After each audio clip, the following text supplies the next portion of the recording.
Kami hadirkan informasi politik di segmen ini, Saudara. Pemilihan kepala daerah serentak yang akan digelar pada 27 November 2024 mulai memanas. Jakarta menjadi salah satu wilayah yang paling disorot publik. Sejumlah nama tokoh bermunculan di permukaan, bahkan sudah ada yang mendeklarasikan diri. Sebut saja Anies Baswedan yang tak sampai 2 bulan usai dinyatakan kalah dalam pemilihan presiden 2024 mengaku siap untuk kembali bersaing dalam pilkada atau pemilihan kepala daerah. Anies sudah deklarasi meski belum punya partai pengusung. Gubernur DKI Jakarta periode 2017 hingga 2022 itu mungkin saja akan melawan Ridwan Kamil yang juga digadang-gadang untuk maju di pilkada Jakarta. Kalau kita bicara soal Ridwan Kamil, nama politisi Partai Golkar itu kini mulai santer sebagai kandidat yang kemungkinan akan maju di pemilihan gubernur Jakarta. Langkah RK ke Jakarta menuai perhatian publik.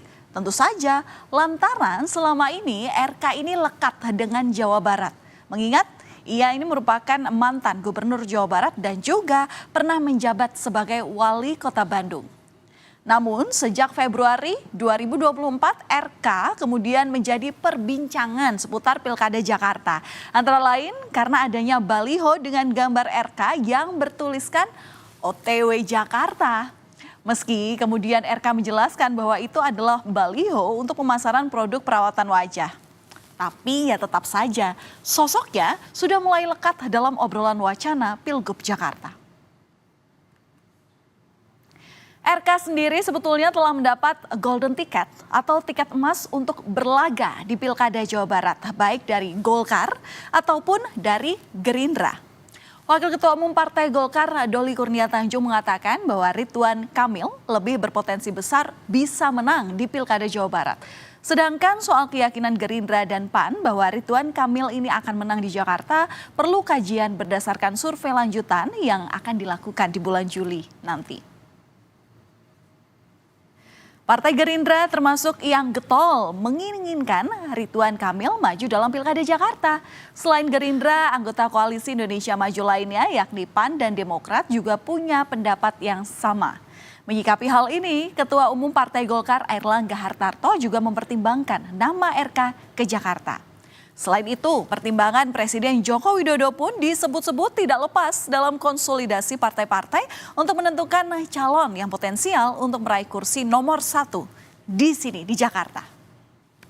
Ya Gerindra kan ingin menang di Jakarta ya, salah satu tokoh yang menurut kami punya potensi yang besar untuk bisa mengalahkan Mas Anies ya Kang Emil. Jadi nggak salah saya kira kalau Gerindra mengusulkan atau mengusung Kang Emil untuk Pilkada DKI. Dan saya punya optimisme Kang Emil punya prestasi besar di Jawa Barat yang juga bisa dibuat ya di DKI Jakarta ke depan. Dari Golkar udah ada namanya siapa aja bakal di DKI? DKI masih kita jaring. Kalau salah satunya Ridwan Kamil. Oh, berarti akan ke DKI bukan di Jawa Barat ya? Jawa Barat juga sedang disaring, salah satunya Ridwan Kamil. Ya. Pak, kalau untuk partner koalisinya Pak mungkin kalau di DKI Jakarta sendiri? Pertama prioritasnya adalah Koalisi Indonesia Maju. Kenapa Saudara Ridwan Kamil sepertinya sangat diharapkan untuk maju di Pilkada Jakarta? Usut punya usut, kabarnya sih untuk melawan Gubernur Jakarta periode 2017-2022 lalu yang saat ini rencananya juga mau maju, yakni nama Anies Baswedan. Anies sendiri sudah mendeklarasikan diri, tapi masih menunggu partai politik yang akan mengusungnya dalam bursa Pilgub Jakarta nanti. Nama Anies sendiri sudah masuk dalam kandidat rekomendasi baik dari PKB, PKS, bahkan PDI Perjuangan dan juga Nasdem. Tapi masih harus bersaing dengan nama-nama lain yang juga mencuat di internal masing-masing partai ini. Itu ada awal dan ada akhir. Setelah selesai, masing-masing kembali kepada tugas masing-masing. Nah, saya bertugas di Jakarta. Ketika tugas di Jakarta, 1 periode saya sudah kerjakan. Sesudah selesai proses Pilpres, saya kembali kepada posisi semula. Sebagai apa? Sebagai gubernur yang sudah menyelesaikan 1 periode dan ada pilkada periode berikutnya. Jika saja pilkada itu di jadwal yang sama di tahun 2022, maka mungkin saya sudah berada di proses pilkada tahun 2022. Pernah memimpin Jakarta dengan dukungan dari Partai Gerindra pada Pilkada 2017. Namun, hubungan Anies dengan Gerindra mulai renggang saat pemilihan Presiden 2024, di mana Anies sebagai capres yang diusung oleh Nasdem, PKB, dan PKS melawan capres Prabowo Subianto kala itu yang tak lain adalah Ketua Umum Partai Gerindra. Keretakan hubungan ini bahkan terlihat saat debat calon presiden. Apakah mungkin ada luka lama yang membuat Gerindra kemudian menyiapkan Ridwan Kamil untuk melawan Anies, selain juga untuk mempertahankan koalisi Indonesia Maju? Itu oposisi, Mas Anies. Anda ke rumah saya, kita oposisi, Anda terpilih. Waktu habis, Bapak. Harap tenang. Berapa skor yang Bapak berikan atas kinerja Kementerian Pertahanan yang dipimpin oleh Bapak Prabowo? Silakan Pak Ganjar. Baik, masih ada 5 juga. Saya punya datanya dan kemudian akan saya sampaikan. Karena itu menurut saya skornya justru di bawah 5 Mas Ganjar. Kalau 5 itu ketinggian Pak Ganjar. Terima Mas kasih. Anies gak usah takut. Disebut aja angkanya berapa gitu loh. Kayak saya gitu loh. Jangan di bawah 5, sebut aja berapa. 11 Mas, dari 100. Oke.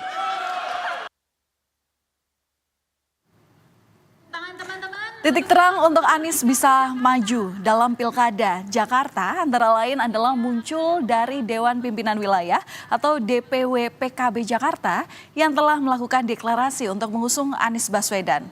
Namun di tingkat Dewan Pimpinan Pusat PKB bilang belum ada keputusan untuk mengusung Anies maju di Pilkada Jakarta.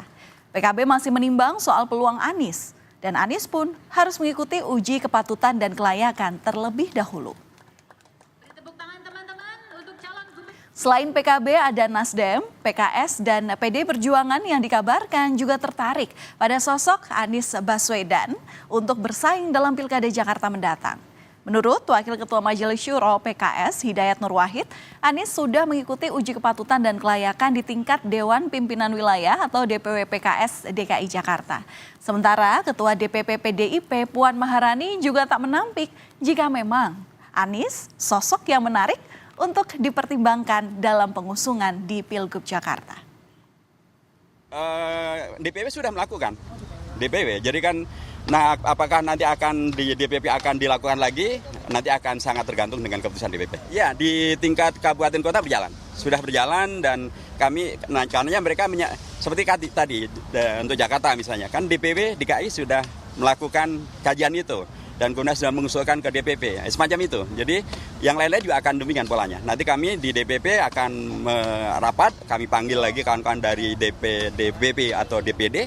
Nanti kami akan menanyakan, mengkonfirmasi yang mereka putuskan sudah baik, benar, tidak ada masalah, tidak ada catatan hukum, tidak ada catatan moral, integritasnya bagus, kemudian profesionalitasnya bagus, diterima oleh masyarakat, begitu. Ya harus realistis bagaimana melihat situasi di lapangan karena setiap daerah itu wilayahnya itu berbeda-beda. Ini kira-kira peluangnya ada di wilayah mana? Ya. Nama Pak Anies juga katanya tertarik juga ya Pak? Iya. Menarik juga Pak Anies. Terima kasih. Menanggapi nama Anies Baswedan masuk dalam kandidat calon gubernur Jakarta, politisi PDIP Basuki Cahayapurnama atau Ahok menyebut bahwa PDIP merupakan partai yang demokratis. PDIP juga dinilai akan mempertimbangkan usulan-usulan yang masuk, meski kemudian masih harus menjalani sejumlah proses lagi untuk nantinya bisa benar-benar dicalonkan. Sementara politisi PDIP Ganjar Pranowo mengakui bahwa nama Anies masih dalam proses negosiasi untuk diusung partainya dalam Pilkada DKI Jakarta. PDIP disebut terbuka dalam proses perekrutan calon kepala daerah sehingga memungkinkan calon yang diusung berasal dari dalam maupun luar partai. Sebenarnya setiap mau pilkada, rekrutmen di PDI Perjuangan terbuka. Ada disiapkan kader sendiri, ada biasanya yang non-kader juga mendaftar. Di Jawa Tengah juga sama. Biasanya di provinsi-provinsi besar begitu ada banyak yang berminat. Tentu pasti akan melalui proses. Satu rekrutmen mereka mendaftar, nanti proses seleksi. Tapi kalau sosok Pak Anies sendiri, kira-kira menurut Pak Ganjar cocok dengan PDIP, Pak? Itu yang mesti diobrolkan gitu, mesti diobrolkan. Dan mudah-mudahan ya bisa bernegosiasi. Tapi seandainya tidak cocok, menurut saya juga tidak dipaksakan. Dan inilah yang disampaikan Ahok saat ditanya soal pencalonan Anies Baswedan menjadi Gubernur Jakarta. Ahok bilang DPD PDIP mengusulkan 10 nama ke DPP PDI Perjuangan dan bukan hanya nama Anies Baswedan saja. Sementara menurut pengamat politik Adi Prayitno, secara internal Partai Golkar termasuk Ridwan Kamil, elektabilitas maupun perhitungan secara rasional majunya Ridwan Kamil diperlukan. Apakah bisa mengalahkan sosok Anies Baswedan yang memiliki elektabilitas tinggi di Jakarta? Di sisi lain, RK juga dinilai akan melepaskan peluang besar untuk menang di Jawa Barat. Data-data survei bahwa Ridwan Kamil jauh lebih memungkinkan memenangkan pertarungan di Jawa Barat ketimbang di Jakarta misalnya. Di Jakarta tentu Ridwan Kamil bukan hanya butuh kerja keras, tapi melawan Anies Baswedan yang notabene-nya adalah mantan gubernur petahana bukan perkara gampang, apalagi per hari ini elektabilitas Anies itu kan paling menjulang dan paling luar biasa. Jadi dalam konteks inilah sepertinya partai-partai di KIM itu belum solid pada satu nama, khususnya Ridwan Kamil. Saudara, Jakarta kerap kali menjadi magnet para tokoh politik untuk membuktikan diri. Menjadi orang nomor 1 di Jakarta tentunya jadi incaran banyak pihak. Apakah Ridwan Kamil ataupun Anies Baswedan atau bahkan bisa jadi tokoh lainnya yang nanti memimpin Jakarta 5 tahun ke depan? Hingga kini semua masih punya potensi. Semakin menarik melihat pergerakan para tokoh politik memperebutkan kursi nomor 1 di Jakarta. Dan semoga bisa membawa Jakarta untuk lebih baik lagi. Kami akan kembali.